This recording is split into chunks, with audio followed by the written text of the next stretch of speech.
Some women are not struggling because they lack talent.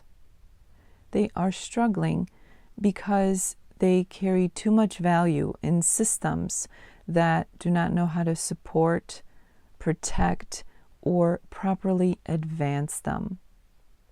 And that is a very different type of problem. If you are a high-achieving woman in a world that is dominated by men, you may already be highly successful by external standards. You may be respected. You may be highly visible. You may be the one everyone relies on. You may be the one who gets things done, who works well and leads well under pressure. And you may be the one who keeps standards high.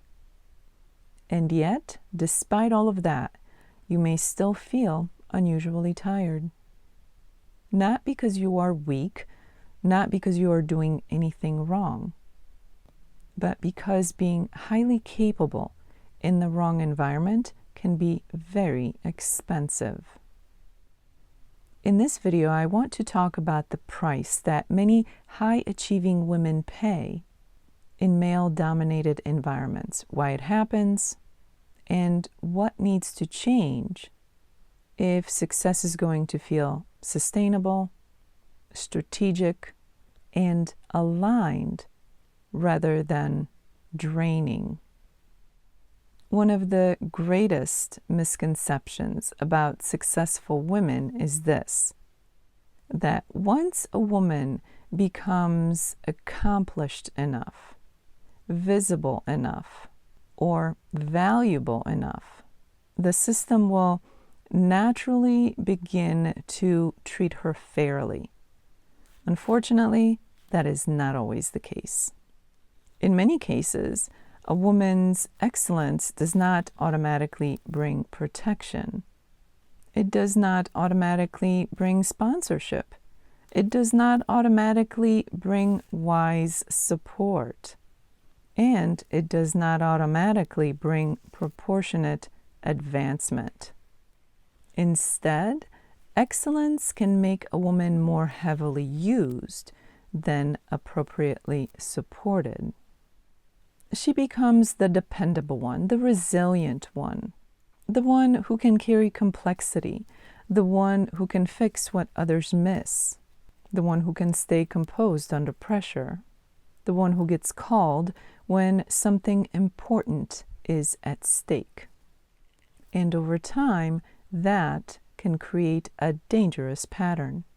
High value, high output, high visibility, but insufficient support around the person producing it all. Let's make this practical.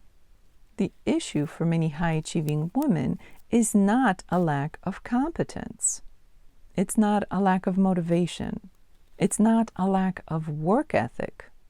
And often it's not even a lack of confidence in a simplistic way that people talk about confidence. The real issue is that many women work in environments where competence is welcomed, but their long-term flourishing is not designed for. Not in any serious way, anyway. That distinction matters. A woman may be included, but not protected. She may be praised, but not sponsored. She may be visible, but not truly advocated for. She may be in leadership, but still navigating informal power structures that do not work in her favor. And when that happens, several costly dynamics often emerge. First, she becomes over-relied on. Because she is capable, she gets more responsibility, more emotional labor, more problem solving, more cleanup work, more expectation. Second, she becomes under-supported. The assumption becomes she can handle it. And while that may sound flattering on the surface, it often becomes a justification for neglect. Third, she becomes strategically isolated. She may be surrounded by people, but not truly backed by the right people. She may have access, but not real protection. She may have visibility, but not a place where she can be candid, discerning, and fully understood. Fourth, she begins paying hidden internal costs. They may look like overthinking, exhaustion, guardedness, emotional depletion, resentment, self-censorship, chronic over-responsibility, or the sense that success feels heavier than it should. This is why some highly successful women privately feel far less free than they appear. I want to be very clear. This is not about women seeing themselves as victims. And it is not about assuming that every challenge is caused by men or workplace politics. It is about recognizing patterns clearly and intelligently. Sophisticated women do not benefit from naive advice. They do not need to be told to just be more confident or to just lean in harder, especially if they are already carrying an extraordinary amount. What they often need is a more strategic understanding of power, support, capacity, positioning, and self-protection. Because the truth is that many high-achieving women have already learned how to be successful.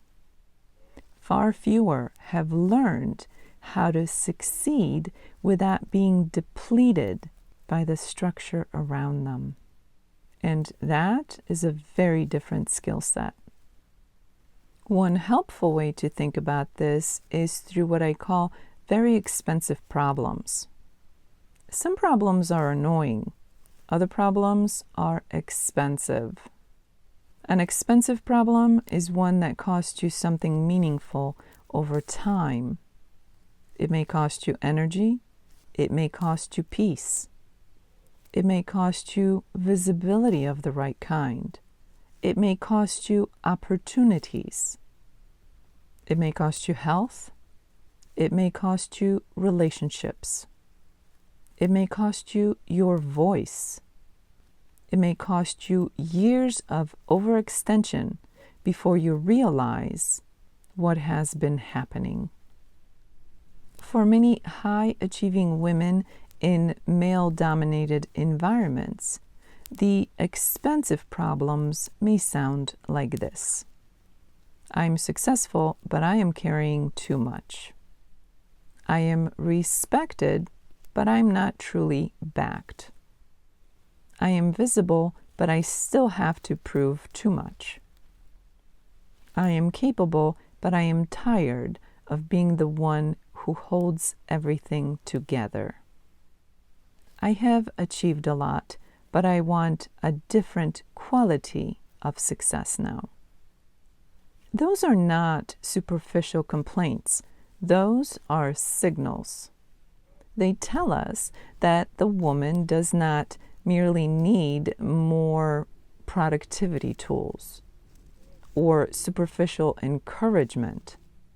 She may need a deeper shift in how she leads, what she tolerates, how she positions herself, who she allows into her inner circle, and how she defines success moving forward. The good news is that this can change. A highly achieving woman does not need to choose between excellence and well-being. She does not need to choose between leadership and support. She does not need to choose between visibility and peace. But she does need the right framework. She needs space to think at a higher level. She needs honest conversations that are intelligent, nuanced, and practical. She needs to be in the company of other exceptional women who understand the stakes. And she needs room to strengthen not just her performance, but her position, her protection, her clarity, and her capacity for sustainable success. This is where real transformation happens. Not when a woman simply works harder, not when she keeps adapting herself to a misaligned structure, but when she begins making more deliberate decisions about what she needs, how she protects her energy, how she interprets power, how she responds to pressure, and how she builds a success model that actually supports the life she wants. So, if any part of this resonates with you, I want to invite you to reflect on a few questions. Where in your life or work are you being highly relied upon but insufficiently supported? Where have you mistaken being needed for being well positioned? Where has your competence caused people to expect more from you without being more thoughtful about what you need? And where are you ready for a different kind of success? One that is still powerful, still accomplished, still high level, but wiser, cleaner, and less costly. These are important questions because the goal is not simply to keep achieving. The goal is to achieve in a way that does not quietly erode you. A great deal of my work is centered around helping high-achieving women to navigate these kinds of realities with more clarity, strength, strategy, and support. I work with women who are exceptionally capable and accomplished, but who also know that the next chapter cannot be built on overexertion, isolation, and silent cost. If that describes you, then you are likely the kind of woman that I create for. In the near future, I will be sharing more on this topic through a series of videos for women who want to lead, succeed, and rise without losing themselves in the process. And if you would like to learn more about my work and the kind of coaching environment that I built for high-achieving women navigating male-dominated spaces, stay connected. There's much more to come. You do not need to become less ambitious.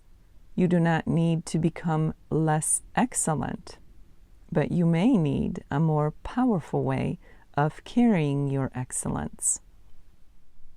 I'm Dr. Martha Greideck, and if you are a high-achieving woman who is ready for a more supported, more strategic, and less costly path to success, this conversation is for you.